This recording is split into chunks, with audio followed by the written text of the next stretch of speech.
خاوەن پاسەکانی ئەولێر لەسەر شەقامی سیمەتری دژی هەرزانکردنی نرخی هاتوچۆ گرت بوونەتەوە و دەڵێن با حکوومەت بنزین و گاز و غازمان بۆ ئەرزان بکات و ئێمەش پابەند دەبین بە کرێی هاتوچۆ کە کراوە بە 500 دینار. بە 500 بەڕاستی لە بۆمان دەرنانی کە لەوەشمان دەرنی سیارەکانمان ڕدەگرین زۆر باشتر لەوەی لەبەرەوەی زۆر بە سیاخەکانمان کرێتیە لە خەت کرێتیە لە خانی ئێستا بە 300 هزاری ئەوەی دەدەم کری خەتی دەدەم لە بۆم دەرنانی بە 500 بە 500 بنزین بە 925 تێ بکەین.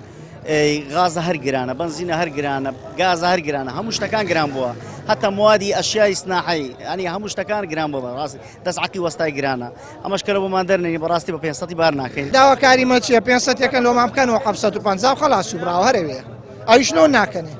غاز لتری بە 300 بوویتە 450 بنزین لە 750 بوویتە 1000 بەو بێمعاشەی بەو بێوەزعی نەفەرکەمە کرێی خەدمات زۆرە کوڕی کاتماوە هەمووی زۆرە بە قورعان ئێستاش بکەنە 500 وەڵای هەم ڕۆژێ 1000 مازەرەرە ئێخوا قبورەکەم ڕۆژێ 1000 زەرەرکەم بەخوای خوا قبور ناکە بەیانی هەموو پاسەکانەکەینە 500 لتری غاز بکەنە 250 بنزینیش بکەنە 500 بەسەر چاو بەیانیەکەینێ کرێ خەتەکەشمان لە 300 زایلۆ بکەنە 200,000 تاوا هیچ کێشەمان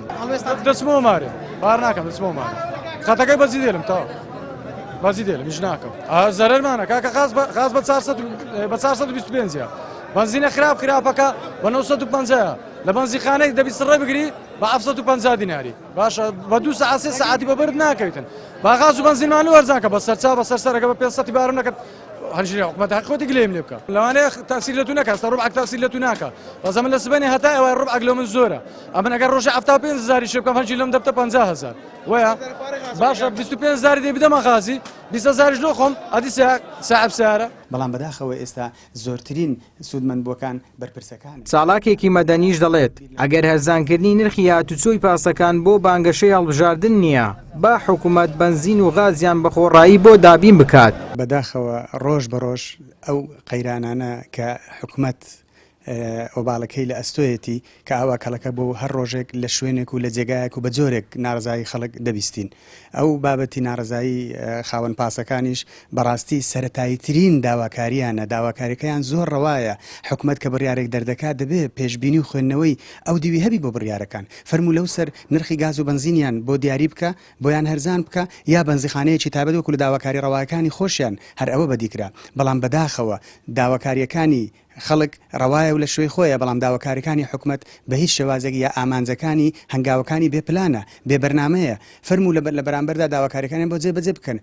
بەداخەوە خەڵکێکی زۆر ڕاستەوخۆ کە ئەو جۆرە بڕیاریانە لەو سات و کاتە دەبینی دەیکاتە بانگەشەی هەڵبژاردن و بە بڕیارێکی بێ ئامانج و بێ ئاکام ناوی دەبە.